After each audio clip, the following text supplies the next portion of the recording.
Basic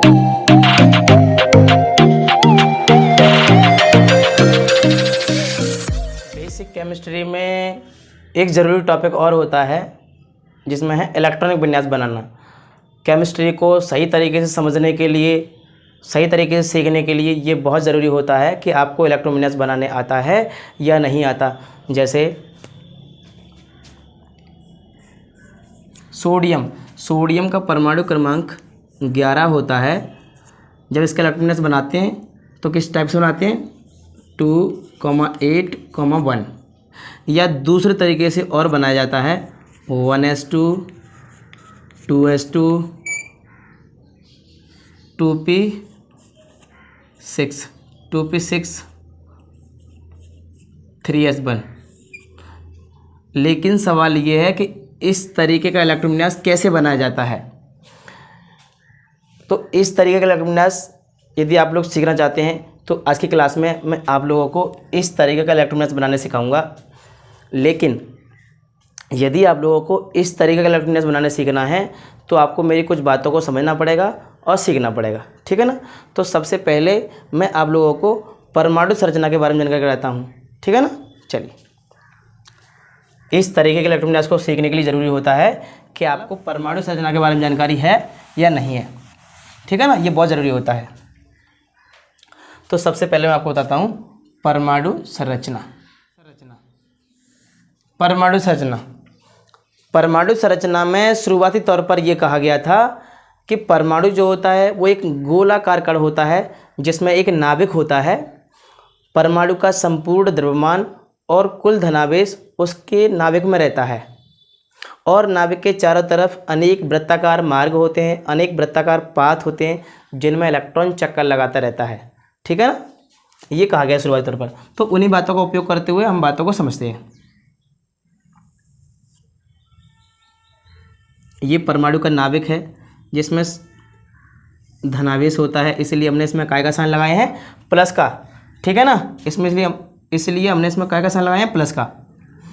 और इसके चारों तरफ अनेक वृत्ताकार पाथ होते हैं जिनमें इलेक्ट्रॉन चक्कर लगाता है, अनेक वृत्ताकार पाथ होते हैं जिनमें इलेक्ट्रॉन चक्कर लगाता है।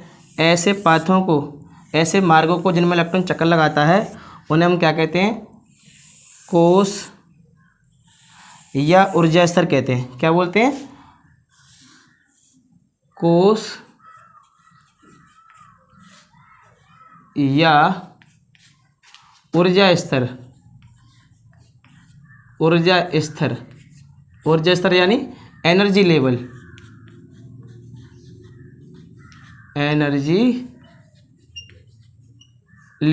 सही है ना। और कोश के इंग्लिश में क्या बोलते हैं, सेल बोलते हैं, सेल। तो ये जो ऊर्जा स्तर होते हैं, ये जो सेल होते हैं जिनमें इलेक्ट्रॉन चक्कर लगाता है, इनको क्वांटम संख्या के बेस पर देखें तो इसे मुख्य क्वांटम संख्या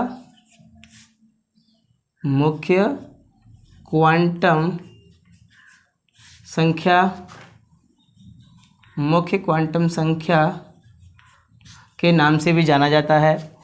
ये जो कोश होते हैं इन्हें मुख्य क्वांटम संख्या भी कहते हैं, ठीक है ना। तो मुख्य क्वांटम संख्या को स्मॉल n से डिनोट करते हैं, स्मॉल n से दिखाते हैं। स्मॉल n की जो वैल्यू होती है, स्मॉल n का जो मान होता है वो 1, 2, 3, 4, 5, 6, 7, 8, 9 इस तरीके से आगे हो सकते हैं। लेकिन अभी तक हमने मुख्य क्वांटम संख्या 7 तक के तत्व खोज लिए हैं, ठीक है ना। परंतु जब इलेक्ट्रॉन उत्तेजित अवस्था में जाता है, एक्साइटेड स्टेट में जाता है, तो मुख्य क्वांटम संख्या 8, 9 में भी जा सकता है। इतना आप ध्यान रखेंगे, ठीक है ना।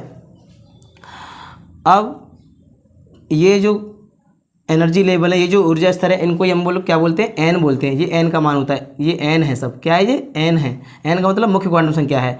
तो मुख्य क्वांटम संख्या ये वाला कौन सा है, ये वाला कौन सा है। सो मैं आपको बता दूं, ये वाला जो नाभिक के नज़दीक वाला जो कोश होता है वो हमारा पहला एनर्जी लेवल होता है, फिर ये दूसरा होता है, ये तीसरा और ये चौथा। यानी जो ऊर्जा स्तर होगी, यानी सेल की जो काउंटिंग की जाती है वो अंदर से बाहर की ओर की जाती है, ये आप ध्यान रखेंगे, ठीक है ना। हाँ, तो ये हमारा फर्स्ट एनर्जी लेवल हुआ, ये सेकंड हुआ, ये थर्ड हुआ, ये फोर्थ हुआ, ठीक है ना। ये जो मुख्य क्वांटम संख्या होती है यानी जो n होती है, इसे कुछ सांकेतिक अक्षरों द्वारा भी दिखाया जाता है। इसे पहले एनर्जी लेवल को k से बोलते हैं, है ना, k से दिखाते हैं, दूसरे को l से दिखाते हैं, तीसरे को m से दिखाते हैं, m n o p q r s, इस तरीके से दिखाते जाते हैं। इतना आप ध्यान रखेंगे, ठीक है ना। तो ये हमारा कौन सा कोष हुआ k, ये कौन सा हुआ l, ये कौन सा हुआ m, ये कौन सा हुआ n, इस तरीके से ना ध्यान रखेंगे आप। सो हमारे पास ये क्या, हमने क्या क्या समझा अभी तक। हमने समझा कि परमाणु में एक नाभिक होता है जिसके चारों तरफ अनेक वृत्ताकार पात होते हैं जिनमें इलेक्ट्रॉन चक्कर लगाता है, है ना, जिन्हें हम क्या बोलते हैं, कोष या ऊर्जा स्तर कहते हैं या एनर्जी लेवल बोलते हैं, ठीक है ना। एनर्जी लेवल को क्वांटम संख्या के आधार पर देखें तो इसे मुख्य क्वांटम संख्या के नाम से भी जाना जाता है। इसे स्मॉल n से दिखाते हैं और स्मॉल n की जो वैल्यू होती है वो 1 2 3 4 5 6 7 कुछ भी हो सकता है ना। मुख्य क्वांटम संख्या को यानी ऊर्जा स्तर को कुछ सांकेतिक अक्षरों द्वारा दिखाया जाता है, k l m n o p q r s, इस तरीके से ना। इतना आपने समझाया अभी तक, ठीक है ना। अब कुछ और बातों को समझेंगे जरा। ये जो ऊर्जा स्तर होते हैं, ये जो ऊर्जा स्तर आपको दिखाई दे रहे हैं, ये जो एनर्जी लेवल दिखाई दे रहे हैं, वो एक सिंपल लाइन ही नहीं है। ये आपको एक सिंपल सी लाइन दिखाई दे रही है, ये सिंपल सी लाइनें नहीं होते, ये सिंपल सी लाइन नहीं होते हैं।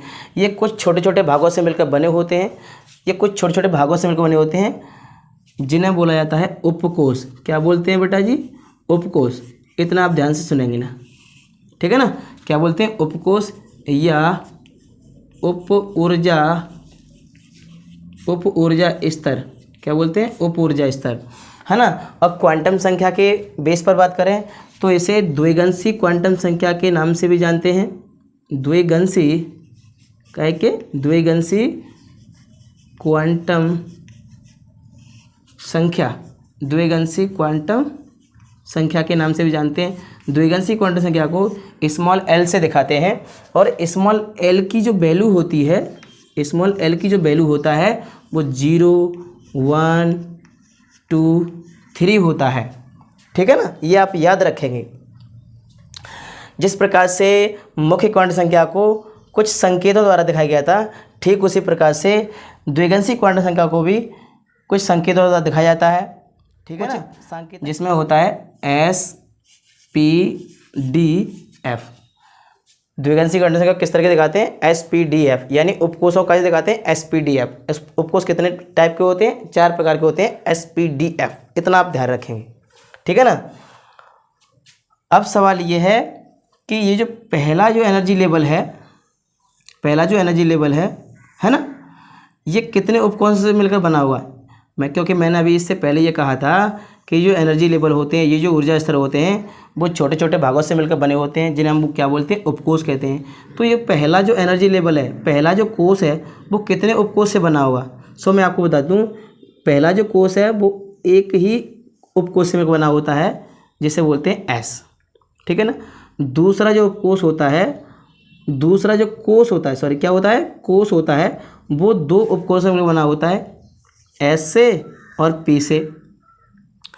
तीसरा जो कोष होता है, तीसरा जो कोष होता है वो 3 उपकोषों से मिलकर बना होता है, S P D।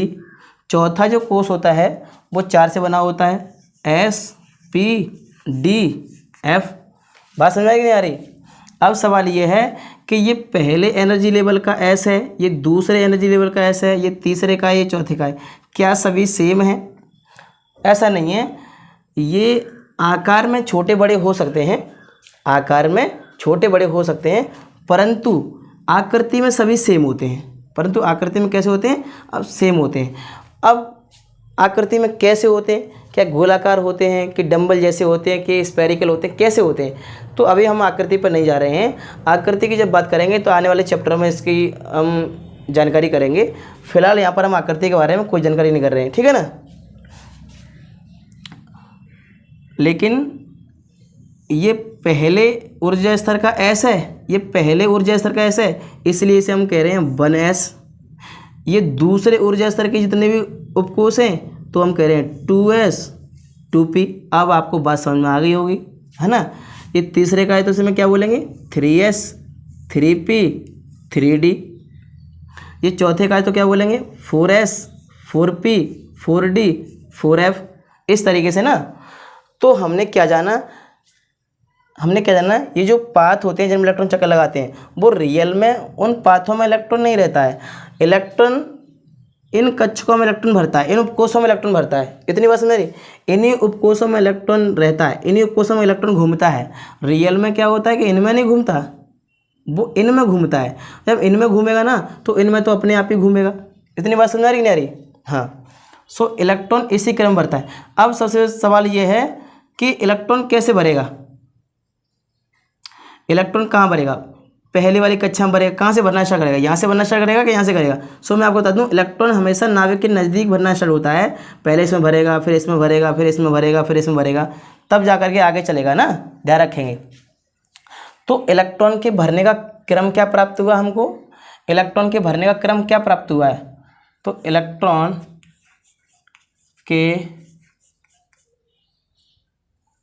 के भरने का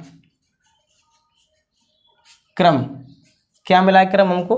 पहले इलेक्ट्रॉन कहाँ भरेगा 1s में, फिर किस में भरेगा 2s में, फिर किस में भरेगा 2p में, फिर किस में भरेगा 3s 3p 3d। तो 3s 3p 3d, फिर किस में भरेगा 4s 4p 4d 4f। इस क्रम में इलेक्ट्रॉन भरता है। ये हमने परमाणु संरचना से जानकारी करे हैं, ठीक है ना। ये हमने परमाणु संरचना से जानकारी किया है कि इलेक्ट्रॉन इस क्रम में भरता होगा, ठीक है ना। चलिए अब एक आधा एग्जाम्पल देख लेते हैं। क्या रियल में जो इलेक्ट्रॉन है, इलेक्ट्रॉन का जो भराव है, क्या वो इसी क्रम में होता है। एक आध दो एग्जाम्पल देख लेते हैं, ठीक है ना, जिससे बातें क्लियर हो जाएंगी बिल्कुल।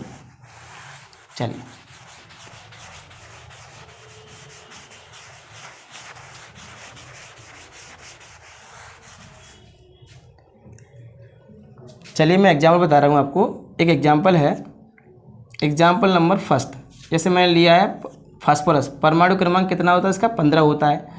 इसका जब इलेक्ट्रॉन विन्यास बनाते हैं तो फास्फोरस का परमाणु क्रमांक कितना है 15 है। जिस तत्व का परमाणु क्रमांक 15 होता है उसमें प्रोटॉन की संख्या कितनी होती है 15 होती है। और जितने उसमें प्रोटॉन होते हैं, जिसमें उतने प्रोटॉन होते हैं उतने उसमें क्या होते हैं इलेक्ट्रॉन होते हैं, उतने उसमें क्या होते हैं इलेक्ट्रॉन होते हैं, ठीक है ना। ये आप ध्यान रखेंगे। तो इसका मतलब क्या हुआ, यहाँ पर हमें इलेक्ट्रॉनों का विन्यास करना है ना। इलेक्ट्रॉन विन्यास की डेफिनेशन क्या होती है कि परमाणु के कुल इलेक्ट्रॉनों का उसकी कक्षाओं के अनुसार वितरित करना।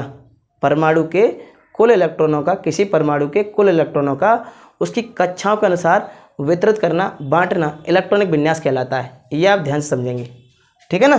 चलिए आगे देखते हैं। तो हमें प्रोटॉन से तो कोई मतलब नहीं है, हमें कैसे मतलब है इलेक्ट्रॉन से, ठीक है ना। सो उसमें कितने इलेक्ट्रॉन हुआ, इसमें कितने इलेक्ट्रॉन हुआ बेटा जी 15। तो 15 इलेक्ट्रॉन को बांटना है ना। और किसके अनुसार बांटना है, इन उपकोषों के अनुसार बांटना है, इतना ध्यान रखेंगे। सो किस क्रम में अरेंज है जी, ये परमाणु में किस क्रम में लगे होते हैं इलेक्ट्रॉन को लेने के लिए, इस क्रम में लगे होते हैं 1s 2s 2p 3s 3p 3d, ठीक है ना। और भी आगे देखेंगे जब परमाणु और ज़्यादा बड़ा परमाणु होगा तब की कंडीशन में, ठीक है ना। चलिए अब किस उपकोष में कितना इलेक्ट्रॉन भरा जाना है, कौन सा उपकोष कितने इलेक्ट्रॉन की मांग करता है, ये जानना बहुत ज़रूरी है। सो इसके लिए आपको कुछ चीज़ें याद रखना है, याद रखना है कि हमने 4 प्रकार के उपकोष पढ़े थे, S P D F। 4 प्रकार के हमने उपकोष पढ़े थे, S P D F। क्या पढ़े थे S P D F। तो मैं आपको बता दूं कि किसी उपकोष में अधिकतम इलेक्ट्रॉन की जो संख्या होती है वो आपको याद रखना पड़ेगी। S में 2 आते हैं अधिकतम इलेक्ट्रॉन, पी में 6 आता है, डी में 10 आता है और एफ में 14 आता है। ये आपको याद रखना पड़ेगा, ठीक है ना, ये आपको याद रखना पड़ेगा। अगर याद नहीं भी होता है तो आपको एस का तो याद रखना ही पड़ेगा और फिर उसमें 4 4 प्लस करते जाएंगे। देखो एस का कितना होता है 2 होता है, इसमें 4 प्लस करेंगे तो कितना हो जाएगा 6, 6 में 4 प्लस करेंगे तो कितना हो जाएगा 10 यानी 10, 10 में 4 प्लस करेंगे तो कितना हो जाएगा 14, ठीक है ना। इस तरीके से याद रख सकते हैं। चलिए तो बढ़ते हैं। एक्चुअली ये क्या है, ये इलेक्ट्रॉन की मांग है। एस 2 इलेक्ट्रॉन की मांग करता है, पी कोष जो होता है वो 6 इलेक्ट्रॉन की मांग करता है, डी जो होता है वो 10 की करता है, एफ कितने करता है 14 की, ध्यान रखेंगे, ठीक है ना। तो फास्फोरस में कितने इलेक्ट्रॉन है 15, तो मैं इलेक्ट्रॉनों को कुछ ऐसे दिखा रहा हूँ 1 2 3 4 5 6 7 8 9 10 11 12 13 14 15, हमने ये 15 इलेक्ट्रॉन बना लिए, ठीक है ना। अब ये एस कोष है, सो कितने इलेक्ट्रॉन की मांग करता है 2 की, सो 2 इलेक्ट्रॉन ने यहाँ से कैंसिल किया और इसको 2 इलेक्ट्रॉन दे दिया, ठीक है ना। और ये भी 2 है, सर कितने इलेक्ट्रॉन की मांग करता है 2 की, चाहे वो पहले ऊर्जा स्तर का एस हो चाहे दूसरे का हो, लेकिन दोनों की नेचर कैसी है सेम है ना। ये भी 2 की मांग करता है, ये भी 2 की मांग करता है, सो हमने इसे भी 2 दिए, 2 इलेक्ट्रॉन यहाँ से कैंसिल किया। अभी तक हमने 4 इलेक्ट्रॉन बांट चुके हैं, ठीक है ना। अभी कितना बचा हुआ है 11 इलेक्ट्रॉन बचा हुआ है, ठीक है ना। अब 2p आ गया है, सो p कितना मांगता है 6 मांगता है, तो इसे इलेक्ट्रॉन 6 दे देंगे हम, 1 2 3 4 5 6 इलेक्ट्रॉन से भी दे दिया। अब कौन आ गया 3s, 3s कितने मांगता है 2 मांगता है, तो 2 इलेक्ट्रॉन से भी दे दो भाई 1 2। अब फिर दोबारा से p आ गया, तो p कितने इलेक्ट्रॉन की मांग करता है, ये 6 इलेक्ट्रॉन की मांग करता है। p हमारे पास कितने इलेक्ट्रॉन मांगता है 6 मांगता है, ठीक है ना। लेकिन हमारे पास कितने इलेक्ट्रॉन बचा हुआ 1 2 3, p मांगता कितना है 6, लेकिन हमारे पास बचा हुआ कितना है 3 ना, 3, तो हमारे पास जितने इलेक्ट्रॉन होते हैं उतने ही तो दे पाएंगे। अब सामने वाला आके जो मांगेगा क्या वो दे सकते हैं, नहीं ना। हमारे पास जितना होगा, जितने देने लायक हैं उतने ही तो दे पाएंगे ना। सो हमारे पास कितना इलेक्ट्रॉन बचा हुआ है 3, सो हम 3 इलेक्ट्रॉन ही दे पाएंगे, हमने इसे 3 इलेक्ट्रॉन दिया। अब हमारे पास इलेक्ट्रॉन हो गया ख़त्म, लेकिन डी लाइन में लगा हुआ है, सो हमारे पास इलेक्ट्रॉन ही नहीं है। अब वो इलेक्ट्रॉन की मांग कर रहा है, लेकिन हमारे पास इलेक्ट्रॉन नहीं है, सो उसे खाली हाथ वापस जाना पड़ेगा। आई बात समझ नहीं आई? तो इस तरीके से इलेक्ट्रॉन विन्यास बनाते हैं, ठीक है। ये इलेक्ट्रॉन विन्यास बिल्कुल सही है। एक एग्जाम्पल और बताता हूँ, ठीक है ना। जैसे हमने जो है परमाणु क्रमांक 25 का, परमाणु क्रमांक 25 मैंगनीज का होता है, इसका बना के दिखाना है। तो इस तरीके इसको भी कैसे बनाएंगे, 25 इलेक्ट्रॉन, इसका परमाणु क्रमांक कितना है 25, तो इसमें इलेक्ट्रॉन भी कितने होंगे 25 होंगे। तो 1 2 3 4 5 6 7 8 9 10 11 12 13 14 15 16 17 18 19 20 21 22 23 24 25, ये हमने इलेक्ट्रॉन बना लिए। लेकिन क्रम क्या होगा भरने का, तो क्रम तो यही होगा ना भरने का, 1s 2s 2p 3s 3p 3d, और भी आगे देख लेंगे जब जरूरत पड़ेगी तब के हिसाब से, ठीक है ना। तो ये वाला जो s है वो कितने इलेक्ट्रॉन मांगता है 2 इलेक्ट्रॉन मांगेगा भाई, तो ये 2 दे दिए, ये भी 2 मांगेगा, सो 2 इसे भी कैंसिल करो। p कितना मांगता है 6, इसे 6 दो 1 2 3 4 5 6, ये कितना मांगता है 2 मांगता है, 2 इसको दो 1 2, p कितना मांगता है 6, इसे 6 दो भाई 1 2 3 4 5 6, d कितना मांगता है, d मांगता है बेटा 10, कितना मांगता है बेटा जी 10 मांगता है। परंतु हमारे पास कितना बचा हुआ है 1 2 3 4 5 6 7 बचा हुआ है, सो हम इसे कितना इलेक्ट्रॉन दे पाएंगे 7 इलेक्ट्रॉन ही दे पाएंगे, ठीक है ना, 7 इलेक्ट्रॉन ही दे पाएंगे। परंतु ये जो इलेक्ट्रॉन विन्यास जो बना हुआ है वो रॉन्ग है। कैसा है बेटा जी, रॉन्ग है। सर रॉन्ग कैसे हो गया, हमने क्रम तो वही बनाए हैं, उसी क्रम में इलेक्ट्रॉन को भरा है, फिर कैसे गलत हो गया। तो इलेक्ट्रॉन विन्यास जो हम करना सीख रहे हैं ना, इलेक्ट्रॉन विन्यास जो हम करते हैं वो रियल में हम नहीं करते, रियल में कौन करता है, कुदरत करती है उसे। इलेक्ट्रॉन इतना छोटा, परमाणु इतना छोटा होता है कि उसे हम देख नहीं सकते हैं, सिर्फ ना महसूस कर सकते हैं। अब तो उसके अंदर वो इलेक्ट्रॉन प्रोटॉन न्यूट्रॉन मतलब इलेक्ट्रॉन से बना होता है, परमाणु में अंदर इलेक्ट्रॉन होते हैं, तो इलेक्ट्रॉन कितना छोटा होगा तो उसकी तो हम कल्पना ही नहीं कर सकते, सही है ना। सो इसे कौन बताता है, कुदरत, नेचर करती है सारे काम। लेकिन नेचर की उन नियम को नेचर कैसे बढ़ती है उनको समझने के लिए हमने इन सारे चीज़ों का उपयोग किया है। हम ये समझना चाहते हैं कि नेचर उसमें किस तरीके से इलेक्ट्रॉन को फिल करता है, भगवान उसमें किस तरीके के इलेक्ट्रॉन को फिल करता है, ये समझना चाह रहे हैं ना हम लोग। तो हमने इस चीज़ों को समझने के लिए परमाणु संरचना का उपयोग किया था।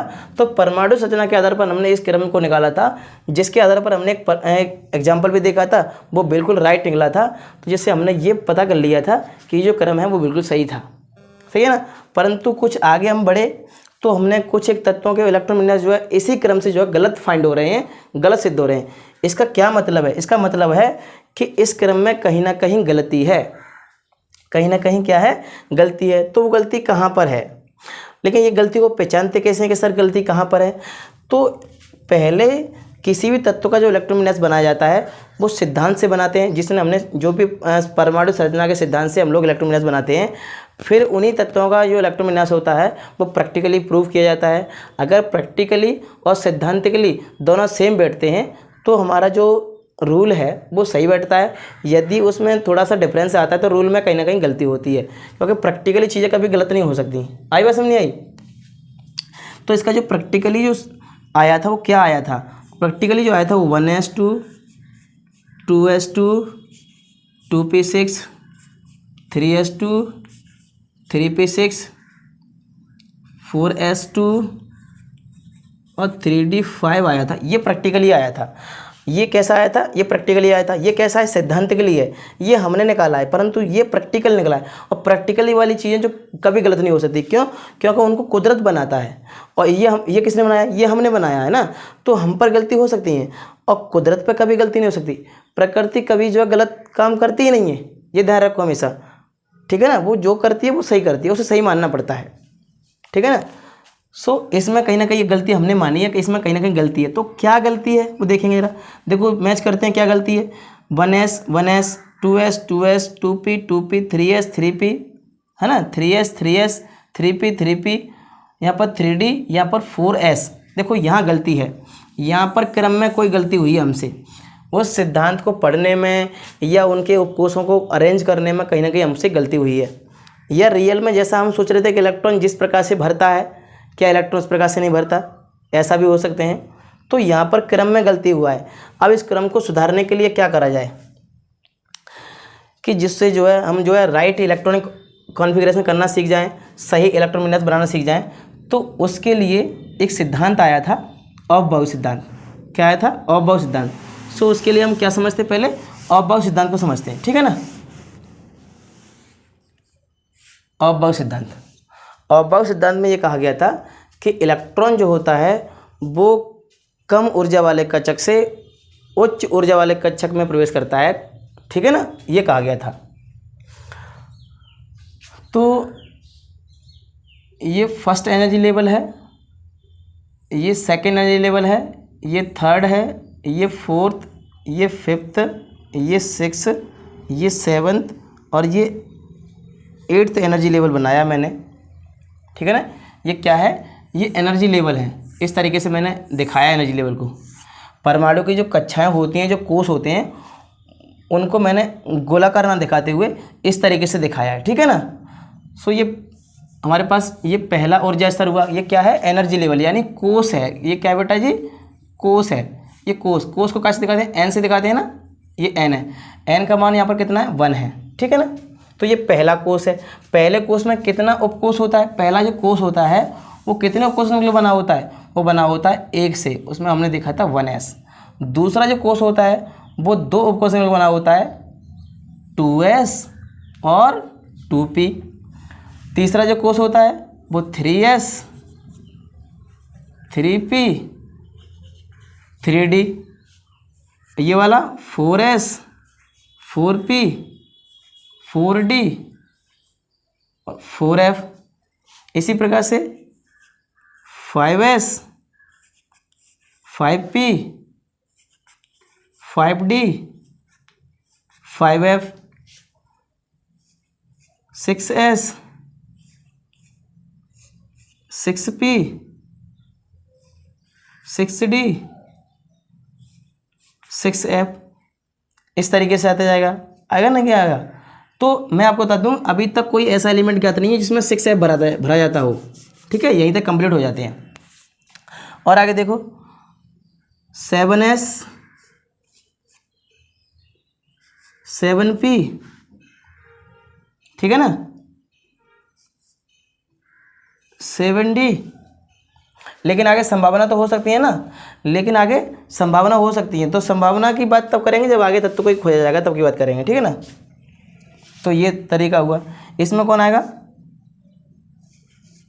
8s, सही है ना। 7d भी नहीं किसी में भरा जाता तो इसे भी हटा देते हैं, ठीक है ना। तो इस तरीके से बना। इस क्रम में हमने क्या समझा कि अबाव ने ये क्रम बनाया था कि, है ना, अबाव ने क्या किया था कि इस क्रम में हमने कक्षा का जो समझाया, ये पहले कोर्स में 1s होता है, ये दूसरे में क्या होते हैं 2s 2p होते हैं, 3s 3p 3d, इस तरीके से होता है, ठीक है ना। अब हमने जो पहला जो क्रम था, पहले जो क्रम था वो कौन सा क्रम था, इससे पहले वाला जो क्रम था वो कौन सा था, 1s 2s 2p 3s 3p 3d 4s 4p 4d 4f, ये क्रम था ना पहले, ये क्रम था पहले। ये क्रम कैसे आया था, तो हमने इलेक्ट्रॉन पहले इसमें भरा तो ये आया, फिर इलेक्ट्रॉन इसमें भरा तो ये आया, फिर इसमें भरा तो ये आया, फिर इसके बाद में इलेक्ट्रॉन इसमें भरा, फिर इसमें भरा, फिर इलेक्ट्रॉन इसमें भरा, इस तरीके से इलेक्ट्रॉन भर रहा था। तो इलेक्ट्रॉन कैसे गति कर रहा है यहाँ पर, तब जाए ये क्रम आया। हमने क्या समझा था, परमाणु संरचना के बेस पर हमने ये समझा था कि इलेक्ट्रॉन इसमें सीधे सीधे गति कर रहा है, स्मूथली गति कर रहा है। कोशों में इलेक्ट्रॉन सीधे गति कर रहा है ना, सीधे तो कर रहा है क्या, देखो सीधे गति कर रहा है। इस आधार पर ये क्रम निकल के आया था। लेकिन अबाव सिद्धांत में ये थोड़ा ना बताया गया था, अबाव सिद्धांत में इसी में तो गलती था ना, इसमें तो गलती था। तो अबाव सिद्धांत इस गलती को सुधारने के लिए आया था, इस गलती को सुधारने के लिए आया था। उन्होंने ये कहा था कि आप इलेक्ट्रॉन को जितना सीधा साधा समझ रहे हैं कि वो सीधे गति करेगा, इलेक्ट्रॉन सीधे गति नहीं करता है, इलेक्ट्रॉन तिरछा गति करता है। इलेक्ट्रॉन ऐसे गति नहीं करता ना, इलेक्ट्रॉन जो होता है वो ऐसे गति नहीं करता, इलेक्ट्रॉन ऐसे गति करता है, ऐसे ऐसे गति करता है इलेक्ट्रॉन। कैसे करता है, तिरछा गति करता है, ठीक है ना। तो इसमें भी कैसे करेगा, ऐसे गति करेगा भाई, ऐसे ऐसे गति करता है सर, ऐसे गति करता है इलेक्ट्रॉन। कैसे गति करता है, आड़ा गति करता है, तिरछा गति करता है, इतना ध्यान रखेंगे आप। ये किसने बताया था, अबाव सिद्धांत में बताया गया था।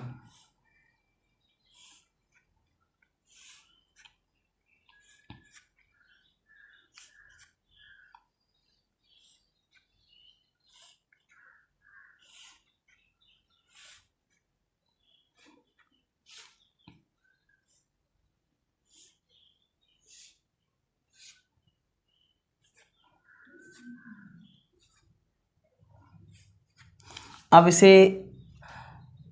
सुंदर बनाने के लिए इस पर थोड़ा सा इस तरह से गोले बना देते हैं, जिससे आपका जो फिगर बनता है वो काफ़ी बहुत ही सुंदर ड्रॉ होता है, अच्छा लगता है देखने में ना। इस तरीके से कर देते हैं।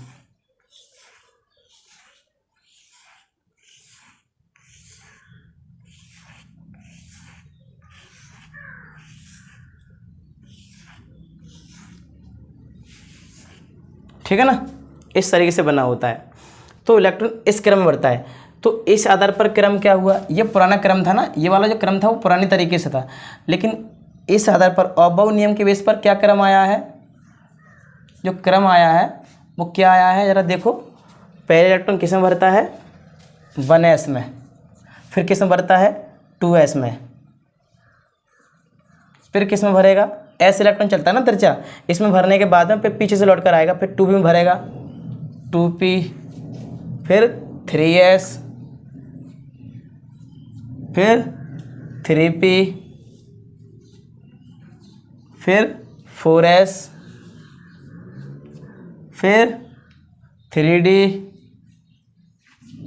3d, फिर कौन आएगा, फिर 4p, फिर 5s,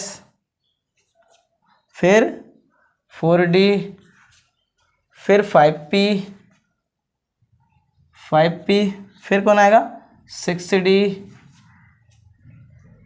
6s आएगा, सॉरी क्या आएगा 6s, फिर कौन आएगा 4f, फिर 5d, फिर 6p, फिर 7s, फिर आएगा 5f, फिर कौन आएगा 6d, फिर कौन आएगा 7p, फिर कौन आएगा 8s। तो इस क्रम में इलेक्ट्रॉन भरता है, ये अबॉव सिद्धांत बताया गया था। अब क्या ये सही है क्या ये गलत है, ये तो सिर्फ एग्जाम्पल देखने से तो पता लगेगा ना, एग्जाम्पल करने से पता लगेगा। चलिए मैं एग्जाम्पल बताता हूँ। अब इसमें एग्जाम्पल नंबर वही ले ले रहे हैं, फर्स्ट वाला ना, एग्जाम्पल नंबर ले ले रहे हैं यहाँ पर परमाणु क्रमांक 25 का ही ले रहे हैं। परमाणु क्रमांक 25 का हमने पीछे जो हमसे जो गलत हो गया था, क्या उसे सही करने की कोशिश करते हैं, क्या हो जाएगा। चलिए देखते हैं होगा कि नहीं होगा। तो इलेक्ट्रॉन इसे किस क्रम में भरेगा, इस क्रम में इलेक्ट्रॉन भरेगा। तो क्रम क्या है 1s, 2s, 2p, 3s, 3p, 4s, 3d, और बाद में आगे देख लेंगे, ठीक है ना। तो देखिए कितने इलेक्ट्रॉन इसमें 25, सो इसमें 2 भर दिया हमने, 2 इलेक्ट्रॉन इसमें भर दिया, तो 2 और 2 इसमें भर दिया, कितना हुआ 4। p कितना मांगता है 6, s कितना मांगता है 2, p कितना मांगता है 6, s कितना मांगता है 2, ठीक है ना। अब जरा काउंट कर लो कितने इलेक्ट्रॉन अभी तक हम भर चुके हैं। 2 और 2 4 और 6 10, 10 2 12, 12 6 18, 18 और 2 20 इलेक्ट्रॉन अभी तक भर चुके हैं। अब क्या बचा हुआ है हमारे पास 20 इलेक्ट्रॉन भर चुके हैं। हमारे पास कुल इलेक्ट्रॉन कितने थे 25 इलेक्ट्रॉन थे। अब कितना बचा हुआ इलेक्ट्रॉन है 5, सो इसमें 5 इलेक्ट्रॉन भर जाएगा, क्योंकि डी कितना मांगता है बेटा जी 10 मांगता है, लेकिन हमारे पास कितने बचे हुए हैं 5, सो हमने इसमें भर दिए। अब इससे पहले जो ये प्रैक्टिकली जो सिद्धांत निकला था वो क्या था, प्रैक्टिकल के बेस पर जो निकला था वो सेम ऐसा ही था ना, सेम ऐसा ही था। देखो क्या था, ये प्रैक्टिकल वाला दोबारा लिख दे रहा हूँ। 1s2, 2s2, 2p6, 3s2, 3p6, 4s2 और 3d5, ये प्रैक्टिकली निकला था। तो प्रैक्टिकली और सिद्धांतिकली अब दोनों सेम हो गए हैं। इसका मतलब ये है कि ये क्रम जो है अब बिल्कुल सही हो गया है, सही है ना। अब इस क्रम में कोई भी गलती नहीं है। तो अब हम आराम से किसी का भी इलेक्ट्रोमिनेस बना सकते हैं, बहुत इजी है ना। ये इस क्रम को याद रखना, हम पहले तो बना सकते हैं, और नहीं बता सकते तो इस क्रम को जो है इस तरीके से ड्रॉ कर सकते हैं, लाइन में लगा सकते हैं। आई वैसे नहीं आई, तो इस क्रम को याद रखना बहुत आसान हो गया। अब याद नहीं करना, इस क्रम को ध्यान बना के जब भी बनाने की बात आएगी, अगर हम भूल भी जाते हैं इस क्रम को, तो जो है इस ग्राफ बना करके आराम से ड्रॉ कर सकते हैं, बना सकते हैं क्रम को, ठीक है ना। अगर फिर भी आपको टाइम बचाना है तो इसके लिए याद करने के लिए मैं एक अच्छा सा ट्रिक बता दूंगा, उस ट्रिक के बेस पर आप काम कर लिया करेंगे, ठीक है ना। चलिए एक आध एग्जाम्पल और बता देता हूँ, 1-2 एग्जाम्पल और बता देता हूँ कि किस तरीके से इलेक्ट्रॉन किया जाता है, ठीक है ना। देखो चलिए एक और बता दूँ, परमाणु क्रमांक 30 का देख ले रहे हैं, है ना। परमाणु क्रमांक 30, परमाणु क्रमांक 30 जो होता है ना वो जिंक का होता है, Zn का। कितने का होता है Zn का। तो इसका इलेक्ट्रॉन विन्यास जब बनाएंगे तो किस तरीके से बनाएंगे, तो इसमें कितने इलेक्ट्रॉन होंगे, इसमें इलेक्ट्रॉन होंगे 30। कितना होगा 30 इलेक्ट्रॉन होगा। आई बस में नहीं आई 30, तो उसको किस क्रम में भरेंगे, तो क्रम तो यही भरना पड़ेगा भाई अगर सही बनाना है तो। सो क्या क्रम है 1s, 2s, 2p, 3s, 3p, 4s, 3d, और आगे जब जरूरत पड़ेगी तो देख लेंगे, ठीक है ना। यहाँ पर इस क्रम में एक चीज़ और था, यहीं पर मैंने वो इधर हटा दिए, 8s था ना, ध्यान रखेंगे। हाँ देखो ध्यान दो 30 इलेक्ट्रॉन का वितरण करना है इनमें, तो s में कितना भरना होता है 2, ये भी s में कितना भरेंगे 2, ये भी कितना है ये p है तो इसमें कितना भरना होता है 6, ये s में कितना भरेगा 2, ये p कितना है p है तो कितना भरेंगे 6, ये s कितना भरेंगे 2। अभी तक हमने कितने इलेक्ट्रॉन को भर दिए जरा काउंट कर ले रहे हैं। 2 और 2 4 और 6 10, 2 12 और 6 18, 2 20, 20 इलेक्ट्रॉनों को अभी तक भर चुके हैं। अब हमारे पास कितने इलेक्ट्रॉन बचे हुए हैं? टोटल इलेक्ट्रॉन हमारे पास 30 थे, 20 भर चुके हैं, तो कितना बचा? 10 इलेक्ट्रॉन बचा हुआ है। और डी मांगता कितना है बेटा जी? डी कितना मांगता है? डी 10 इलेक्ट्रॉन मांगता है। इससे पहले हम बात कर रहे थे डी कितने इलेक्ट्रॉन मांगता है? 10। सो इसमें कितने भर देंगे हम लोग? 10 इलेक्ट्रॉन भर देंगे। ये हो गया इलेक्ट्रॉन विन्यास, ये बिल्कुल राइट है। इस तरीके से हम किसी भी तत्व का इलेक्ट्रॉन विन्यास बना सकते हैं। एक एग्जाम्पल और बता दूं? चलिए एक एग्जाम्पल और देखिए। चलिए एक और बता देता हूँ। इससे बता दिया Fe का, Fe का परमाणु क्रमांक 26 होता है। इसका बना के देख लेते हैं। तो इसी क्रम में ना देखिए क्रम लिखते हैं 1s 2s 2p 3s 3p 4s और 3d। ये हमने क्रम लिख लिया। कितने इलेक्ट्रॉन है टोटल? 26। कैसे भरना होता है? एस में भरते हैं 2, ये भी एस में भरते हैं 2, पी में कितना भरते हैं? 6, एस में भरते हैं 2, पी में भरते हैं 6, एस में भरते हैं 2। अभी तक हमने कितने इलेक्ट्रॉन भर दिए हैं जरा काउंट कर लो। 2 और 2 4, 2 6 नहीं सॉरी 2 और 2 4 और 6 10, 10 2 12, 12 6 18, 18 2 20 इलेक्ट्रॉन भर चुके हैं। हमारे पास कुल इलेक्ट्रॉन कितने? 26। तो कितने बचे हुए? 6। सो डी कितना मांगता है? 10। लेकिन हमारे पास कितने बचे हैं? 6। तो हम 6 इलेक्ट्रॉन दे पाएंगे ना।